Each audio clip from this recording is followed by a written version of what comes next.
Laurent, je suis le directeur de l'agence réceptive Laos Mood Travel et je vais vous accompagner pendant quelques minutes, mais je ne suis pas seul, je suis accompagné de deux acolytes. J'ai ici Estelle et j'ai ici Jean-Yves. Bonjour. On va se partager le travail tous ensemble et vous présenter un petit peu notre Laos, le Laos que l'on aime. Ce Laos-là, on va le présenter en 4 temps.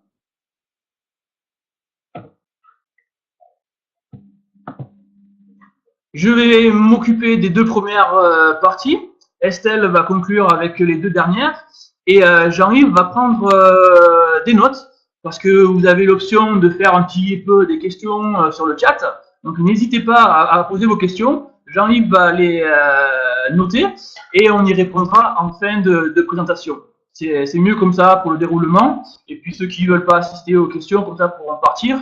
Et nous, on aura le temps de rentrer dans les clous des 30 minutes pour vous présenter un Laos peut-être un petit peu surprenant, différent, confirmer des choses que vous connaissez déjà peut-être, et de voir comment on évolue. Alors la présentation, en fait, c'est plus adressé à un public d'une clientèle loisir. Même si nous, chez Laos Mood, une de nos spécialités, c'est les voyages d'incentive, le MICE, on va plutôt présenter d'abord le Laos aujourd'hui sous un angle loisir, pour une clientèle de couple, de famille, de petits groupes essentiellement. Donc si vous nous entendez bien, on va commencer. Est-ce que le son est bon? La vidéo, ça passe? Il y a du retour? Alors Laos Mood va avoir 8 ans d'existence. Hein. On s'est lancé le 10 octobre 2010, le 10-10-10. C'est facile à se rappeler. Donc dans quelques jours, on aura 8 ans. Et pour commencer, on va vous présenter un petit peu l'essentiel, je dirais, mais surtout commencer par où on est, parce que le Laos, c'est pas forcément évident à positionner sur une map monde, sur une carte. Le Laos, on est donc en Asie du Sud-Est, on est un pays enclavé entre le Vietnam, la Chine, la Birmanie, la Thaïlande et les Cambodges voisins. On est souvent une destination un petit peu oubliée, c'est vrai, quand on pense à l'Asie balnéaire, entre autres. Si on pense à l'Indochine, souvent on va penser plus au Vietnam d'emblée. Et nous, on a choisi le choix de venir s'installer au Laos parce qu'on aime ce pays et on va essayer un petit peu de partager notre passion pour ce pays. Le Laos peut être une destination surprenante pour vos clients, surtout s'ils ne s'y attendent pas. Donc en fait, l'idée de la présentation d'aujourd'hui, c'est de vraiment vous outiller, vous donner des arguments pour vendre le Laos, mieux le vendre si vous le vendez déjà, ou carrément, si vous vous sentez capable, de pourquoi pas le promouvoir aussi. Donc on va aller à travers un nombre d'arguments qui nous paraissent assez importants. Vous pouvez prendre des notes si vous voulez, mais la vidéo, la présentation d'aujourd'hui sera enregistrée, donc sera aussi disponible en ligne sur YouTube prochainement. Donc ça, c'est vous qui voyez. Alors le Laos, c'est vraiment une destination encore peu connue, hein, c'est vrai. C'est une destination qui n'est pas facile d'accès, depuis l'Europe en particulier ou le monde occidental. Nous, chez Laos Mood, on a une clientèle occidentale uniquement, c'est-à-dire européenne, française, mais pas que. On traite aussi des demandes en anglais et en espagnol, par exemple. Et on a aussi une clientèle nord-américaine, canadienne, un petit peu côte est américaine, États-Unis, et aussi une clientèle expatriée française en Asie. Ça, c'est un petit peu notre positionnement pour vous donner une idée. Donc le Laos, c'est un pays qui n'a pas vraiment de liaison directe avec les grands pays émetteurs d'Occident, des États-Unis ou d'Australie, parce qu'on n'a pas de vol direct. Ça va toujours passer par Bangkok essentiellement, ou Hanoï, mais comme le pays s'ouvre et se développe avec de nouvelles liaisons aériennes, on peut aussi accéder au Laos en passant par Singapour ou par Kunming, pour ceux qui ont des vols avec China Eastern notamment. Donc en fait, le Laos, c'est jamais une destination aisée à rejoindre, parce que ça fait souvent des voyages un petit peu longs. Mais justement, cette longueur pour nous rejoindre fait qu'une fois qu'on est arrivé sur place, la récompense est vraiment belle, je dirais. Donc du coup, le fait que ce ne soit pas une destination encore avec un tourisme de masse marqué est assez plaisant. Car il faut savoir qu'au Laos, on a à peine moins d'un demi-million, moins de 500 000 visiteurs occidentaux à l'année. Alors, on n'a pas que 500 000 touristes occidentaux, parce qu'on a forcément des touristes aussi régionaux, qui viennent du Cambodge, de Thaïlande, de Chine et du Vietnam notamment. Donc, en tout, on a un peu plus de 4 millions de visiteurs, et essentiellement un tourisme, je dirais, de proximité. Donc ça, c'est pour vous donner un petit peu un ordre de grandeur par rapport à la clientèle occidentale qui nous intéresse tous, car quand on sera au complet sur la présentation, on aura des agents de voyage et des tour opérateurs du Canada, de Belgique, de Suisse, de France, d'Italie, de l'île de la Réunion, de l'île Maurice et même du Vietnam. Donc bienvenue encore une fois à toutes et à tous si vous nous avez rejoint un petit peu tardivement. On va enchaîner sur les arguments un petit peu à mettre en avant si vous faites une présentation du Laos. Souvent, le Laos, c'est quand même une destination assez inhabituelle et inattendue. On est encore un des rares pays au monde où on a un système politique à parti unique, le parti communiste, avec un régime socialiste. Donc on n'a pas vraiment de position ici. Mais au Laos, malgré ce régime peu connu aux yeux du monde occidental, ça reste un pays où il fait vraiment bon vivre, du moment qu'on ne se mêle pas trop de politique, tout simplement. Donc nous, on est dans les affaires, hein, on fait du voyage, et on n'a vraiment pas beaucoup de restrictions à ce niveau-là, et on y vit vraiment bien. On développera un petit peu le système de valeurs un peu plus tard sur une autre vignette. Le Laos, pour couvrir les essentiels, c'est vrai qu'il faut rassurer vos clients, vos prospects. Le Laos, c'est vraiment une destination sûre, stable et paisible. C'est vrai qu'on a le même système politique depuis 1975, depuis l'indépendance totale du pays. Et on n'a pas vraiment de conflit avec les pays voisins, on s'entend avec tout le monde, aussi bien les Chinois, les Vietnamiens, les Thaïlandais, les Cambodgiens et les Birmans, du Myanmar, pour être plus politiquement correct. Et on a un taux de criminalité qui est très faible, parce qu'on a un pays qui est très peu peuplé au Laos. Donc du coup, comme on n'a pas vraiment beaucoup d'échappatoires, le peuple laotien est très honnête, je dirais. On développera ça plus tard sur un autre sujet. Mais vraiment, que ce soit de jour, de nuit, à tout moment, le Laos est un pays où on ne se sent pas du tout en insécurité. Ça, c'est vraiment rassurant. Nous qui gérons une clientèle aussi nord-américaine, c'est vraiment une de leurs préoccupations premières. Et quand on monitore un petit peu leur retour, ils sont très très agréablement surpris de ça, parce que pour eux, un pays communiste, c'est vraiment pas ce qui se fait de mieux, on va dire, en termes de sécurité, grâce à cause de leur histoire, de leur relation par rapport au du monde. Mais vraiment, pas de souci à ce niveau-là. Que ce soit un homme, une femme, un jeune, un moins jeune, tout le monde se sent bien, tout le monde. Pas de souci. Le Laos, c'est aussi un pays assez vert, car 2/3 de sa surface est boisée, en fait. Boisée souvent de forêts impénétrables, de forêts primaires, de forêts très denses. Donc du coup, quand on s'approche du Laos, que ce soit surtout par avion, mais même par voie terrestre, on se rend compte que le pays est vraiment propice à des activités, on en reparlera plus tard, mais aussi donc à un tourisme aussi responsable, avec peu de population et une nature vraiment omniprésente. Au Laos, on n'a pas vraiment de ville au sens propre du terme comme on entend en France ou en Occident. On a plutôt même la capitale Vientiane, ça reste la plus petite capitale d'Asie du Sud-Est, avec moins d'1 million d'habitants, on est sur 800 000 habitants. C'est absolument rien si on compare aux mégalopoles de la région, que sont Bangkok, bien entendu, Kuala Lumpur, Ho Chi Minh, ou plus au nord, la Chine avec Shanghai, ou même Kunming. Donc vraiment une petite population et tout est proche, la campagne, la nature, en dehors des villes. Qu'est-ce qui est de remarquable aussi au Laos, souvent, c'est les couchers de soleil. C'est vrai qu'on est une destination assez photogénique. Si vous vous promenez un petit peu sur les réseaux sociaux, que ce soit Instagram ou autre, vous verrez souvent beaucoup de clichés à la tombée du jour, comme ça, où vous avez des superbes nuances de couleurs, avec des bleus, des rouges, des mauves, des orangés, toutes pleines de nuances comme ça. Qu'on soit en hauteur, à sommet d'une colline, d'une montagne, dans une vallée, au ras de l'eau ou sur une pirogue, vous avez toujours des superbes opportunités qui restent souvent gravées dans la mémoire des visiteurs, et c'est assez plaisant. Que ce soit en période sèche ou en période même des pluies, ça apporte un caractère supplémentaire remarquable. Le Laos, c'est aussi un peuple avec une population que nous on peut qualifier de chaleureuse et sympathique, peut-être un petit peu moins avenante que d'autres populations, d'autres nationalités voisines. Le Laotien a en général un petit peu plus de retenue que ses voisins. Donc forcément un petit peu moins facile d'accès, je dirais. Mais justement, le fait de passer par nos services et par des prestations guidées va faire que le guide va vous ouvrir des portes et créer des moments privilégiés pour tous les visiteurs. Donc c'est vraiment appréciable à ce niveau-là. Mais venir au Laos, c'est vraiment important, et on en reviendra plus tard sur cet aspect-là. Il faut aller à la rencontre du Laotien. On voit souvent des productions, des demandes passer où c'est souvent beaucoup de choses redondantes avec des temples, des choses certes sympathiques, mais un petit peu, comment dire, où il manque de l'humain dans le contenu. Et ça, on le développera prochainement.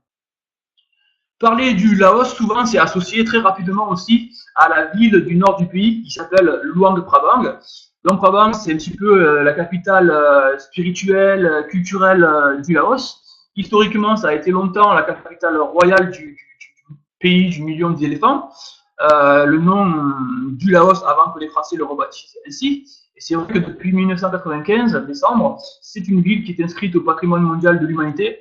Donc c'est une ville protégée à plusieurs égards. Son patrimoine naturel avec ses étangs, ses points d'eau, et aussi, bien entendu, son patrimoine architectural d'inspiration coloniale, locale, bien entendu, ou même métissée. Donc là, vous avez vraiment en image, bien sûr, les moines, les bonzes, qui déambulent toute la journée dans les rues, et une idée de quoi vous attendre en termes de paysage urbain à long terme. C'est quasiment inévitable, à moins d'avoir affaire à des repeats, des clients qui sont déjà venus et qui n'insistent pas pour passer par le programme. Et sinon, a priori, vos clients vont passer au moins 3 nuits, voire 4, voire plus de nuits sur cette bourgade-là, tellement il y a à faire et tellement ils vont prendre du plaisir. Le Laos, c'est aussi une destination que je qualifierais de simple. À l'image des gens qui le peuplent, c'est vraiment pas de bling-bling, hein, on n'est pas là pour faire du show-off. Barack Obama l'illustre parfaitement ici, c'est le premier président en exercice à l'époque qui est venu au Laos, il a tombé la cravate, et vous, que ce soit le jour ou la nuit, vous vous sentirez bien. Simplement vous couvrir les épaules pour rentrer dans les sites religieux que sont les temples, en particulier les dames. Et bon, ça, les guides sont là pour vous le rappeler le moment venu. Mais c'est vraiment une destination sans chichi, vraiment où on se sent bien dès l'arrivée à l'aéroport ou dès l'arrivée sur le territoire du Laos. On sent qu'il n'y a pas de formalité trop ici. Venir au Laos, c'est aussi une destination qu'on va qualifier de reposante. Pour l'apprécier, il faut vraiment le prendre au rythme des Laotiens. Venir au Laos, c'est expressément éviter de vouloir se retrouver avec les foules, à vouloir faire la fête jusqu'au bout de la nuit. C'est pas du tout ça l'esprit du Laos. C'est vraiment une destination qui se bonifie si vous l'appréciez en faisant des petits sauts de puce d'une localisation, d'une localité à une autre, en y passant à chaque fois 2 ou 3 nuits, pour pas avoir le sentiment nécessairement de faire ses valises tous les jours, c'est assez fatigant de se déplacer comme ça. Nous, nos programmes en général sont assez caractérisés par ce côté un petit peu à sauter de village en campagne, de campagne en notre bourgade, sans se presser. On prend le temps au Laos. Et apprécier le Laos, c'est apprécier surtout son atmosphère, hein, son caractère. Les Laotiens sont un peuple essentiellement bouddhiste, mais pas que. Il y a une grande partie aussi encore d'animisme, c'est-à-dire la croyance dans les esprits. Au Laos, une des valeurs premières, c'est pas forcément comme en Occident où le travail vient souvent en haut de l'échelle. Au Laos, ce qui prime d'abord, c'est la qualité de vie. Donc du coup, pour nos visiteurs, c'est difficile parfois de se déconnecter un petit peu de leurs repères. C'est normal, hein, forcément. On arrive dans un environnement nouveau. Mais justement, le programme, on va essayer de vous faire appréhender la culture laotienne et des peuples qui peuplent le Laos à travers leur quotidien. Donc ça, on va le développer vraiment prochainement. Et au Laos, une des fiertés locales, il faut l'avouer, c'est la Bir Lao. Donc, on en trouve absolument de partout, partout, partout. Dans les provinces les plus reculées du Nord, en ville, à tout instant, la bière est assez omniprésente. Et c'est vrai que ça offre des opportunités de partage et de convivialité, que vous soyez entre vous ou alors ça va être un prétexte pour se rapprocher des Laotiens. La bière là-haut, c'est vraiment un lien, je dirais, un relais entre la destination et vous, entre vous et les Laotiens. Et vous en garderez sûrement un très beau souvenir, avec ou sans glaçons, car au Laos et dans pas mal de pays en Asie, on met parfois de la glace dans nos verres parce que il fait chaud, tout n'arrive pas forcément toujours très réfrigéré. Donc, ne soyez pas surpris si on vous sert de la bière dans un verre dans lequel il y a des glaçons, c'est pas une blague. C'est comme ça que ça se fait ici. La gastronomie, les plus français, mais pas que, en général, occidental, apprécient justement la nouveauté. La cuisine laotienne est peu connue, surtout que cela compare avec la cuisine vietnamienne ou thaïlandaise voisine. Mais il y a vraiment des spécificités locales. Là, on a quelques vues avec des poissons en poudre de sel grillés au barbecue. Ça, c'est vraiment extraordinaire. On a beaucoup aussi de poulet grillé, de riz collant, de salade de papaye épicée, de choses à tremper, des chows, c'est-à-dire des petites concassées d'aubergines, de tomates ou de piments dans lesquels on va tremper son riz et se restaurer comme ça. Vraiment, la nourriture au Laos est assez variée avec beaucoup de choses à la vapeur, beaucoup de choses sautées. Et on a vraiment une diversité, et que ce soit un voyage court ou un voyage long, on mange rarement deux fois la même chose au Laos. Il y a aussi bien entendu l'influence française, il ne faut pas l'oublier. Fut un temps, cette région du monde a été colonisée par la France, et donc on y trouve facilement aussi du café que les Français ont apporté dans la région, et aussi du pain, donc de la baguette, du bon pain croustillant. J'ai mangé au Laos, mon perso, des choses bien meilleures que dans pas mal de coins dans lesquels j'ai pu bourlinguer aussi en France ou dans le reste du monde. Donc au Laos, les Français et les francophiles et les amoureux de la chair ne seront vraiment pas déçus. Le Laos aussi, c'est forcément ce Mekong assez mythique qui coule de nord en sud à travers tout le pays sur près de 1800 km. C'est vraiment une épine dorsale. Parfois, ça forme la frontière avec les pays voisins comme la Chine, la Birmanie, la Thaïlande ou le Cambodge. Parfois pas. Mais vraiment, le Laos, c'est le pays du Mekong. Souvent, on associe le Mekong avec le delta du Mekong, donc son embouchure qui se jette dans la mer à son extrémité sud, au Vietnam. Mais si on prend la longueur totale en proportion, c'est le Laos, le pays roi du Mekong, avec à peu près 40% de la longueur totale du Laos exclusivement au Laos. Quand on va en vacances, en général aussi, on aime bien ramener des souvenirs, ça fait partie des petits plaisirs, de se faire plaisir, de faire plaisir à ses collègues, qu'on va narguer un petit peu sur les réseaux sociaux en montrant des super photos, ou bien entendu la famille restée, ou qui est jalousement en train de vous jalouser, ouais, c'est ça. Au Laos, les marchés, on en trouve de plusieurs types. Beaucoup sont des marchés éphémères, des marchés par exemple comme ici, les marchés du soir. Donc là, en l'occurrence, c'est le marché de Longphavong avec un marché d'artisanat local, souvent ethnique aussi, où les vendeurs viennent en fin d'après-midi, en début de soirée, jusqu'à temps que la pluie vienne ou qu'il n'y ait plus de clients et qu'ils décident de rentrer chez eux. Donc le Laos, vous allez pouvoir faire des petites emplettes à tout moment de l'année, faire des petits achats pour les fêtes de fin de l'année, pour toute occasion, les anniversaires, et vraiment faire plaisir à beaucoup de gens autour de vous pour pas grand-chose. Dans une ambiance assez distinctive, parce qu'au Laos, on n'est pas un peuple de marchands comme peuvent l'être d'autres coins du monde. Par exemple, au Moyen-Orient, les souks, les bazars, les médias et autres, c'est assez brouillant. Au Laos, du fait de la petite densité de population, pas beaucoup de tourisme et de concentration, on passe vraiment des moments assez agréables, voire déroutants sur les marchés, parce que du coup c'est pas très agressif au niveau de l'acte de vente, de la négociation, et on passe souvent un bon moment.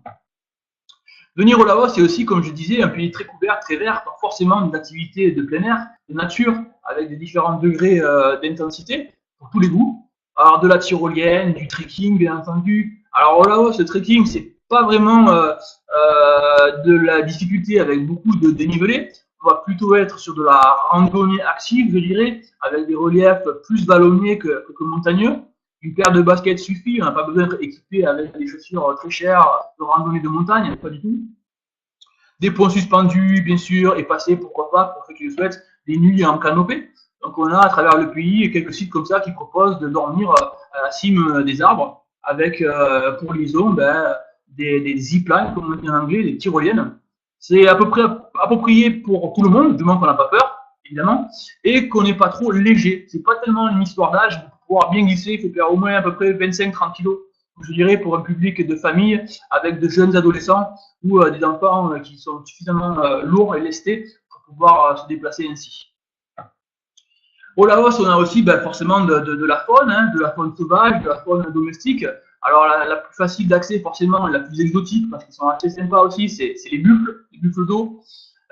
Mais pour ceux qui voudraient aller s'aventurer un peu plus profondément en dehors des sentiers battus, de jour ou de nuit, sur l'eau, sur le Mekong ou sur ses affluents, vous pourrez éventuellement rencontrer à l'état sauvage des léopards, de saola, très rares, un petit peu plus peut-être de chance à la frontière du Cambodge avec les fameux dauphins d'eau douce dits de Irrawaddy. Voilà, c'est aucune garantie bien entendu, on est en milieu naturel sauvage, sans contrôle, donc vraiment pour ceux qui aiment la nature d'abord, et peut-être des chances d'observer la faune. Qui dit activité de plein air dit aussi des activités que nous, en général, pas trop aventureuses et difficiles, je dirais. On va plutôt choisir des activités à la portée d'un public qui n'a pas forcément de compétences poussées dans le kayak, dans le rafting ou dans le vélo tout-terrain, le mountain bike en anglais. On va plutôt être sur des choses qui vont se faire à la demi-journée, à la journée, revenir à l'hôtel, ou 2 jours, 1 nuit, mais guère plus. L'ADN de Laos Nous, c'est pas vraiment de proposer des choses trop ardues, je dirais, mais pour ce sentiment, je dirais, d'aventure, sans que ça en soit vraiment trop poussé, trop marqué. Voyager au Laos, c'est aussi essayer de voyager responsablement. Donc nous, on va aller encourager à la rencontre avec les populations locales, où votre guide sera vraiment un facilitateur. Ce qui caractérise nos tours, c'est vraiment justement de ne pas avoir un guide qui a la prétention de tout savoir, mais votre guide sera plutôt quelqu'un qui va vous mettre en relation, qui va faire l'intermédiaire entre les populations locales ordinaires et celles qui vivent du tourisme avec certaines activités. Là, on en a un petit aperçu à travers les vignettes. C'est très appréciable et nous, on pense à la Laos que l'immersion et la participation vont créer plus de souvenirs que n'importe quel discours qui sont parfois, il faut l'admettre, un petit peu conventionnels, un petit peu polissés. Mais bon, il en faut un petit peu aussi pour des choses plus culturelles dans le patrimoine. Mais l'intérêt de venir au Laos, c'est d'aller à la rencontre des populations et de passer en direct avec elles. Donc venir les habitants du Laos, à mon sens, à notre sens, à Laos, il y en a 3. Bien entendu, les Laotiens, mais au Laos, tout le monde n'est pas Laotien. Il y a d'autres parties prenantes. Il y a des expats, il y a des gens qui sont étrangers, comme nous, qui vivent parfois du tourisme et qui ont des choses intéressantes à vous dire, à vous faire faire. Par exemple, je ne sais pas si parmi vous il y en a qui le connaissent, mais sur Vientiane, la capitale, à moins de 2 heures d'ici, on a un parc national où on a vraiment une flore, cette fois-ci, donc des arbres, des fleurs en particulier extraordinaires, avec un thème, une randonnée thématique sur le thème des orchidées endémiques. Eh bien, il faut savoir que ce trek-là, il est développé et on en fait la promotion à travers un ami à nous qui est français, d'origine de La Rochelle, qui est expert en botanique et qui se met à la portée de tout son public, c'est-à-dire un public familial, un public parfois de botanistes chevronnés. Et vraiment, tout le monde va passer un bon moment. Donc voilà, nous, on a un réseau de contacts qui fait qu'on va vous mettre en relation avec des gens intéressants. Et au Laos, hormis les expats et les Laotiens, il y a aussi, bien entendu, des minorités ethniques. Alors là, on a mis quelques vignettes pour vous donner une impression de quoi ça pourrait ressembler. Mais attention, pour les gens qui sont habitués à l'Asie et en particulier à pas mal de pays voisins, au Laos, les minorités ethniques, pour les voir en habit traditionnel, il va falloir marcher pas mal et s'excentrer pas mal pour aller à leur rencontre. C'est vraiment pas si évident que ça d'en voir tous les jours qui portent leurs habits traditionnels, on va dire, parce que bien souvent aujourd'hui, ils sont comme beaucoup de monde à porter des choses plus confortables, plus aisées, plus faciles pour travailler, avec des pantalons, avec des chemises, couvrir leurs bras, des casquettes et des chapeaux qu'on va trouver sur les marchés locaux ou que des vendeurs ambulants vont leur vendre s'ils ont les moyens d'acheter. Donc les tenues traditionnelles, souvent ici, de plus en plus, c'est particulièrement porté lors d'événements spéciaux. Donc les nouvel an, les naissances, les mariages. Il faut vraiment avoir un petit peu de chance pour en trouver aussi photogénique. Venir au Laos, ben, c'est forcément une approche où on veut découvrir la culture. Donc c'est vraiment l'ADN de Laos Mood, une approche très culture et un peu nature aussi quand même, avec ben, le patrimoine bâti. Donc il y a encore ici ou là des traces d'architecture coloniale assez intéressantes, du patrimoine bouddhiste pur laotien qui se distingue de ce qu'on peut trouver dans la région, et forcément aussi ben, des moments de l'année qui ponctuent la vie sociale des Laotiens, avec par exemple en haut à droite une image de ce que localement on appelle Bun Orpansa, qui correspond à la fin du carême bouddhiste, qui va se tenir prochainement le 24 octobre. Donc ça, c'est une période assez festive ici, avec beaucoup empreinte de spiritualité, de ferveur religieuse. Les bassis aussi, ça c'est des pratiques qui sont un mix d'animisme et de bouddhisme qui rythment la vie. Chaque Laotien, chaque personne qui vit au Laos, si elle ne fait pas une dizaine de bassis dans l'année, elle ne l'aura pas fait. Et bon, par exemple, là, à mon poignet, j'ai encore des bracelets qui marquent un petit peu la fin de cette pratique-là sociale, je dirais. Donc, si vous avez l'occasion, on peut en organiser ou en improviser avec les guides en fonction de l'humeur de tout le monde. Venir au Laos, c'est aussi découvrir le style de vie des Laotiens. Qu'est-ce que les Laotiens aiment au quotidien? Les Laotiens prennent soin d'eux. Donc, comme je disais un peu plus tôt, l'art de vivre, le fait de se sentir bien, c'est très très important au Laos. Donc, comment les gens se sentent bien? Beaucoup d'événements sociaux, jouer à la pétanque, ça forcément c'est les Français qui ont laissé ça un petit peu en héritage. Les saunas, les massages, aller au marché, socialiser, acheter très régulièrement ses produits frais pour manger sainement, quotidiennement, regarder la vie passer tout simplement, se mettre à l'ombre et puis discuter. Voilà, tout ça c'est des traits de caractère des Laotiens et on va faciliter l'apprentissage de la culture à travers des moments comme ça un petit peu privilégiés. Le Laos, hormis le fait que ce soit très vert et très boisé, voilà, c'est un peu que de forêt, c'est aussi beaucoup de montagnes, parce qu'en géographie, du nord au sud, et en particulier sur la partie est, c'est montagneux, mais c'est jamais très élevé. Au Laos, on est plus bas que la fin de la cordillère de l'Himalaya, donc du coup, on n'a pas beaucoup de sommets très hauts ici, ça ne dépasse pas les 2700 mètres, pour vous donner une idée, avec des reliefs parfois de vallées comme ça, qui sont assez sympas, parce que forcément, on le voit un petit peu en haut à gauche, on a des routes qui sillonnent le pays et qui donnent des points de vue assez photogéniques, qui ont des arrêts en cours de route, et il y a des villages, et en fonction des demandes et des besoins des uns des autres, les guides s'adaptent en cours de route. On a aussi forcément beaucoup de rivières, hein, parce que le Mekong a beaucoup d'affluents. Donc les gens vivent au Laos au bord de l'eau, beaucoup de villages, les pirogues, les bateaux à moteur lent, etc.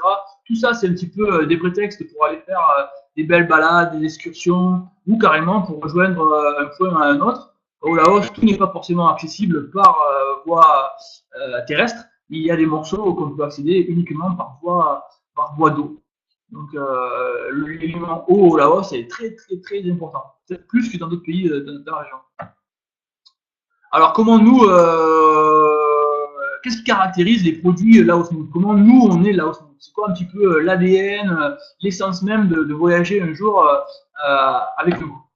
Nous, le mot-clé depuis nos débuts, hein, il y a bientôt 8 ans, c'est le mot expérience. On a une production qui nous plaît à nous, parce que voilà, on a une approche très produit avec Jean-Louis, avec un collègue du bureau, où on développe une approche souvent très thématique. Et bien entendu, on a des approches un petit peu plus classiques qui mélangent tout ça. Mais au bout du compte, c'est vraiment axé sur l'humain. Donc, comment on crée des moments mémorables. Si on prend la vignette qu'on a sous les yeux, par exemple, en haut à droite, est-ce qu'il y en a parmi vous qui ont déjà participé, assisté à une dégustation dite en anglais cupping? C'est un petit peu l'équivalent d'une wine tasting, donc une dégustation de vin dans les pays viticoles, Au Laos, on n'a pas encore de raisin pour faire du vin, mais on a du café, donc qui se développe traditionnellement dans le sud du pays, un peu dans le nord, un peu dans l'est maintenant. Et donc du coup, si vous aimez un petit peu ce côté un petit peu foodie et que vous voulez apprendre une différence entre un robusta, un arabica, un typica, une torréfaction à l'italienne, à la française, etc. Il y a ici et là des endroits avec des gens passionnés, passionnants, qu'on connaît bien, qui vont pouvoir vous initier à la dégustation de café, un peu comme on le ferait encore une fois pour le vin. Donc c'est juste pour donner un exemple, mais souvent les retours sont vraiment géniaux parce que à chaque fois ça reste dans un environnement où on est peu nombreux, on est souvent même seul à le faire en privatif, et ça c'est une vraie valeur. Une deuxième exemple pour en finir avec l'expérience, je dirais, on a vu plutôt qu'il y avait des marchés au Laos, donc pour faire des petits achats, hein. On peut très bien acheter par exemple un sac sur le marché, comme on le voit au milieu, avec une forme un peu sympa là. En fait, c'est des sacs de ciment qui ont été recyclés. Donc au lieu de simplement l'acheter sur le marché, nous on connaît les producteurs de ces sacs là. Donc du coup, vous allez passer une petite demi-journée, quelques heures ensemble. C'est une famille d'ethnie Hmong pour être précis, et vous allez rentrer chez eux, donc vous allez discuter, et puis ils vont vous initier à la couture, avec des vieilles machines à coudre de type Singer, et c'est parti, vous allez faire les choses par vous-même. Donc une activité, encore une fois, très participative, et au bout du compte, vous apprendrez à comment les locaux vivent du tourisme dans leur intimité, parce que vous allez vraiment rentrer chez eux. Donc voilà, deux exemples d'expériences assez marquantes où nous, les retours sont toujours gagnants. Le Laos, c'est une destination très family friendly, donc vraiment, nous, on a un retour exceptionnel de familles qui viennent au Laos. Pas beaucoup, il faut l'avouer, depuis la France, et c'est vraiment dommage. Mais nous, on a une clientèle de proximité, je dirais, avec notre petit réseau de familles expatriées sur Shenzhen, sur Guangzhou, anciennement Canton, sur Pékin, sur Kuala Lumpur, sur Taipei, sur pas mal de métropoles asiatiques qui ont des vacances scolaires un petit peu différentes de nous au Laos et calendrier scolaire, calendaire, je dirais, français. Donc du coup, pour leur nouvel an, ben, ils ont 15 jours de vacances. Donc où ils vont aller pour être changer l'air, ben, toutes ces villes-là qui ont 6, 8, 10, 12, 25 millions d'habitants, 24 millions d'habitants pour Shanghai, venir au Laos, c'est vraiment ultra dépaysant. Donc du coup, on a vraiment une approche produit où le contenu du programme va être vraiment adapté au public enfant. Nous-mêmes, nous sommes parents, on a des enfants entre 3 ans et l'âge de l'adolescence, on a régulièrement des visiteurs. Donc, du coup, on a la capacité de créer un contenu où c'est les parents qui vont se greffer sur les activités de leurs enfants. Donc, on a un panel assez conséquent.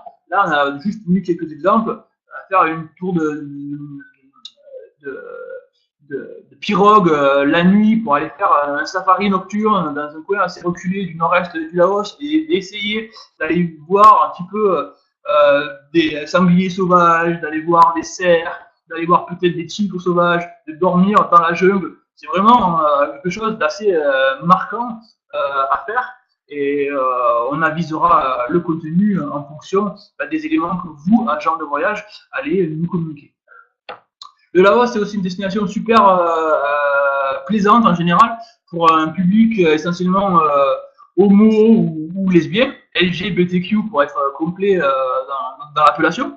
Mais le Laos, c'est une destination très tolérante à plusieurs égards. Et donc, du coup, on a la susceptibilité de proposer des touches ici avec des intervenants qui ont un peu plus d'avenance, je dirais, vers un public avec des exigences, des préférences différentes des touristes autres. L'ethnotourisme, ça c'est aussi plus pour une clientèle pointue, pour marcher, aller dans les forêts, aller s'excentrer vraiment encore plus. Si on a des demandes pointues, on peut faire venir des experts avec des éclaircissements qui vont au-delà de ce que les guides locaux et nos guides à nous qui accompagnent les voyageurs vont pouvoir highlighter.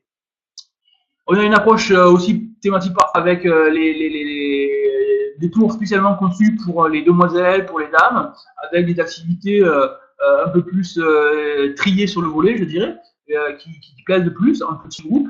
de 2 à 10, 12, 15 personnes, c'est super agréable de faire des choses qu'on ne ferait pas forcément s'il y avait des partenaires masculins. Ça, on sait faire et ça marche plutôt bien.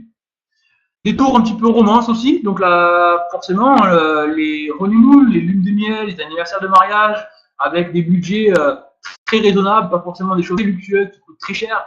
On a un petit peu sélectionné ici et là des petites touches. Par exemple, nous, on a monté un programme avec une surprise par jour. Donc, se surprendre, surprendre, en fonction de comment on va apporter le programme. Ça marche super bien. Au Laos, on a la possibilité aussi de louer des 4x4, des pick-up et de conduire soi-même. Donc, en fait, nos programmes en self-drive où on conduit soi-même, vous aurez quand même le guide avec vous. Parce que surtout, si on s'aventure sur des pistes un petit peu reculées, on n'a pas forcément accès à de la téléphonie, on n'a pas forcément accès à des premiers soins, on n'a pas forcément accès à des panneaux de signalisation dignes de ce nom. Donc, du coup, c'est toujours bien d'avoir un guide avec soi. Par contre, bah, ce sera vous derrière le volant. Donc ça, pour les plus aventureux, c'est possible aussi. Peu de gens le savent, mais nous, on le propose déjà. Et maintenant, je vais laisser la parole à Estelle, qui va aborder d'autres sujets avec vous. Donc, rebonjour à tous ou bonjour tout court. Donc, alors, moi, je suis chargée du développement et marketing au sein de l'agence. Et tout de suite, donc, avec cette nouvelle slide et nouveau chapitre, donc, je vais vous parler des différences donc, de la hausse monde sur le marché. Alors, à savoir que l'agence, au fil de toutes ces années, a établi un réseau de contacts de qualité dans les communautés laotiennes expatriées, ce qui fait qu'on peut proposer des choses vraiment exclusives et s'éloigner de la file indienne touristique, notamment qu'on peut trouver dans le centre de Luang Prabang. Donc, nous, grâce à nos contacts, on peut vous emmener les clients plus à l'écart, par exemple, faire des donations dans les temples plus en retrait du centre-ville de Luang Prabang. Voilà. Alors après, comme Laurent le disait, donc l'ADN de l'agence, c'est vraiment notre approche produit qui se veut donc une approche participative du voyage. On veut vraiment on veille à ce que les clients mettent la main à la pâte et donc ils ne sont pas spectateurs du voyage, mais ils en sont tout à fait acteurs à travers diverses activités. À savoir qu'à travers tout le pays, on a une abondance de boutiques de charme, donc allant de 5 à 75 chambres, donc de petite capacité, à taille humaine, ce qui fait que le client devient totalement un invité, le service est plus développé autour de lui. Et alors, qui tient ces boutiques hôtels? Donc, ça peut être des indépendants, des locaux, des expatriés, mais également des chaînes, comme par exemple la chaîne Belmont ou Secret Future. Alors ensuite, dans nos programmes, on peut proposer l'ami local. Donc alors, qu'est-ce que l'ami local? Donc déjà, ce n'est pas un guide touristique. Ça va être une personne donc, qui peut être expatriée ou un local, un laotien, donc qui a un emploi du temps tout à fait flexible et donc qui va accompagner le client. Ça peut être sur une journée ou sur une demi-journée, donc avec son propre véhicule personnel ou bien un tuk-tuk, qui va accompagner le client pour visiter les sites du quotidien, donc du Laos, et spécialement sur les villes urbaines. Et nous, sur cette slide, on met en avant Vientiane parce que souvent la ville est mise de côté à tort par les guides touristiques. Et c'est un exemple parfait des sites quotidiens des Laotiens. Alors maintenant, nouveau chapitre, et donc on va vous donner les bons tuyaux, les astuces, souligner les a priori, éclaircir les choses. Donc cette photo illustre bien ce dont on va parler juste après avec l'eau, la pluie.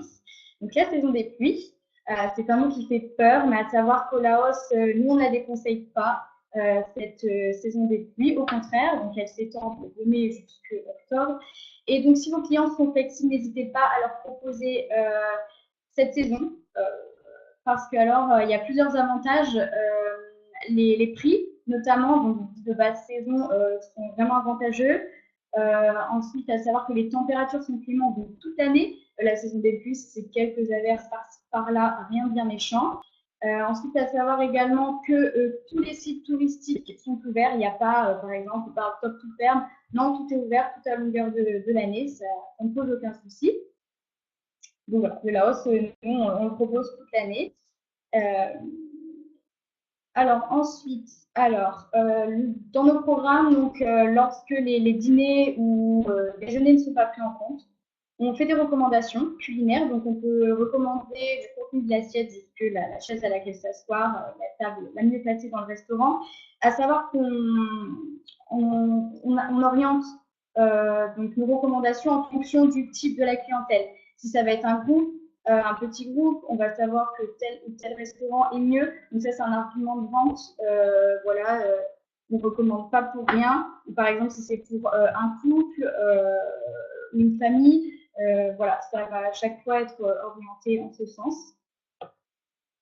Alors, j'ai une petite question pour vous. J'espère que vous êtes attentifs. Alors, selon vous, en superficie, le Laos est similaire à quel pays européen? D'accord. Vous êtes en train de taper Italie. Luxembourg. Alors, c'est la Grande-Bretagne. Mais pourquoi pas? C'est vrai quand on regarde. Alors, donc nous, on va comparer le Laos à l'échelle de la France. Comme ça nous donne une idée plus claire. Donc voilà, en France, on est tous d'accord, il y a de quoi faire, il y a de quoi visiter à travers toutes les régions. Et bien au Laos, c'est pareil.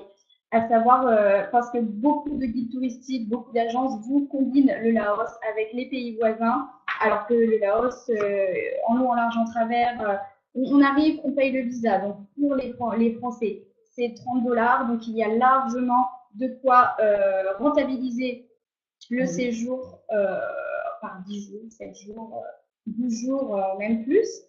Et donc, par exemple, si votre client vous dit oui, mais moi, je voulais la mer, je voulais me reposer au bord de l'eau, et bien dans ce cas-là, on peut rester sur le Laos pour ça. On a le sud du Laos, donc proposer des extensions plages. Pas besoin de payer donc des vols vers les îles thaïlandaises, vers les îles vietnamiennes, les Sokopiki, au milieu de plein de touristes. On peut tout à fait aller dans le sud du Laos et donc se retrouver sur les îles laotiennes et avec des belles piscines à débordement, c'est très reposant et où on ne se marche pas dessus, donc que ce soit en haute saison ou en saison basse. Comme je vous l'avais dit, ce sont des petites capacités, ça n'excède pas 30 chambres, donc le client est vraiment roi. Et par exemple, sur la photo du dessus, c'est la Kuri Lodge, et donc un hôtel où on accède exclusivement par bateau. Donc, très idyllique. Alors, on n'a pas la mer au Laos, mais on a des îles. Hein. Les îles dont Estelle parle, ce sont des îles sur le Mekong directement. Donc, vraiment un sentiment d'exclusivité.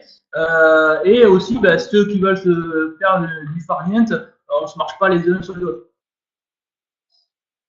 Alors, donc, avant de répondre à vos questions, tout de suite, je vais juste vous présenter l'équipe, donc nos super-héros du Laos chez Laos Smooth Travel. N'hésitez pas à nous solliciter, vous avez notre adresse mail, hello@laosmooth.fr. On est disponible et on se réjouira de vous répondre et de communiquer avec vous. Et également, pour ceux qui sont en France, donc Laurent Granier sera en France donc, dès la semaine prochaine. Donc avec la caravane Together donc sur les villes de Rennes, Nantes, Paris, vous avez tout le descriptif qui s'affiche, les dates, également sur le petit déjeuner, mais aussi le service Top Reza ISTM. Donc n'hésitez pas à prendre ses coordonnées, il est disponible pour échanger avec vous sur la destination et vous convaincre de s'atteindre sur le Laos. Donc, voilà. Donc, on peut rester sur cette slide-là et on va passer tout de suite donc, à vos questions.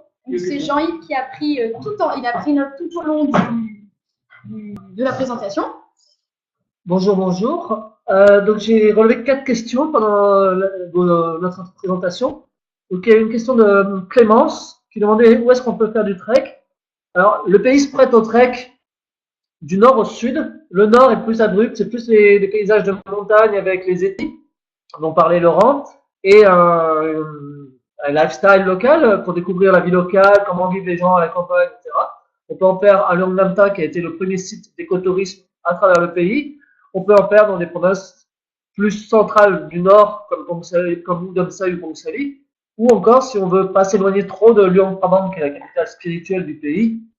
Il y a plusieurs treks de une demi-journée à plusieurs jours faisables autour de Luang Prabang et dans le nord du pays.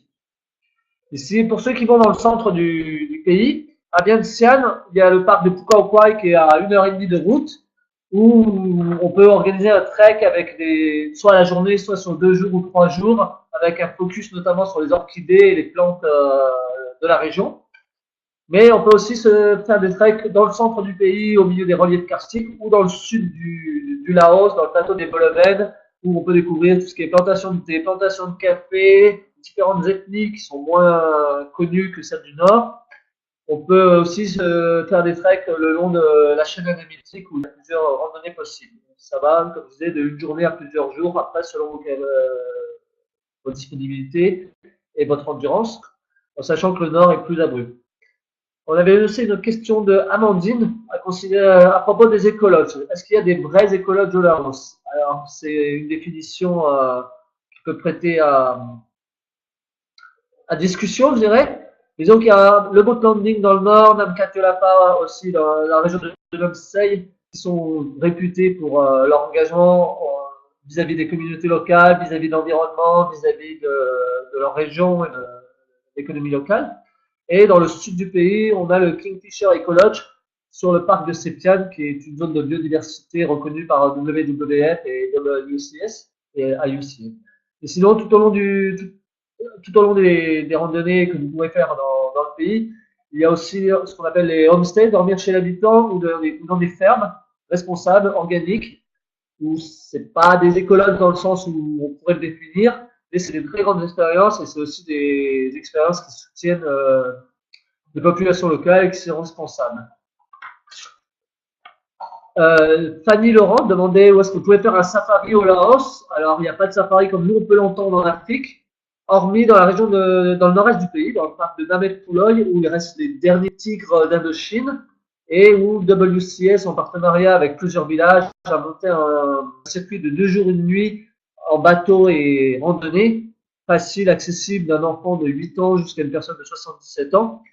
C'est 2 jours et 1 nuit, et on part pour aller observer la vie sauvage, particulièrement le soir. Et c'est vraiment une expérience, pour l'avoir fait avec ma fille, à faire, et vraiment tout le monde en revient enchanté. Tout le monde a vu une multitude d'oiseaux, ou des mounjaks, ou des cerfs aboyeurs, ou des civettes, ou des loris, etc. Est-ce qu'on peut se baigner dans le Mekong? Oui, mais pas partout. Il y a quand même du courant, mais il y a en saison sèche, en saison touristique, le niveau du fleuve est plus bas. Il y a des plages qui se découvrent, notamment dans le sud du pays, le long des 4000 îles, ou le long d'Annam-Khan dans la région de Luang Prabang. Mais c'est plus rocheux la région. Et sinon, toujours Fanny qui demandait pour les sacs, le recyclage des sacs de ciment, où est-ce qu'on peut le faire? Alors, nous, on a les contacts avec une famille Hmong dans la région de Luang Prabang. Donc, on propose cette activité à Luang Prabang au sein d'une famille ça permet de soutenir un peu cette famille et sacs, et qui fait aussi une activité de fabrication de toupies, parce que chez les Hmong, c'est un jeu de société, un jeu de fête très, très prisé. Et donc, on peut organiser cette activité c'est à 10 minutes en tuk-tuk de Luang Prabang. Donc voilà, je pense que j'ai répondu à vos questions. Si vous avez d'autres questions, n'hésitez pas à nous contacter par courriel, et on répondra le plus vite possible pour vous donner satisfaction. Voilà. Je vous souhaite une bonne après-midi et en France. Et merci à tous pour votre attention. Et à bientôt. À bientôt au Laos. À bientôt en France ou au Laos.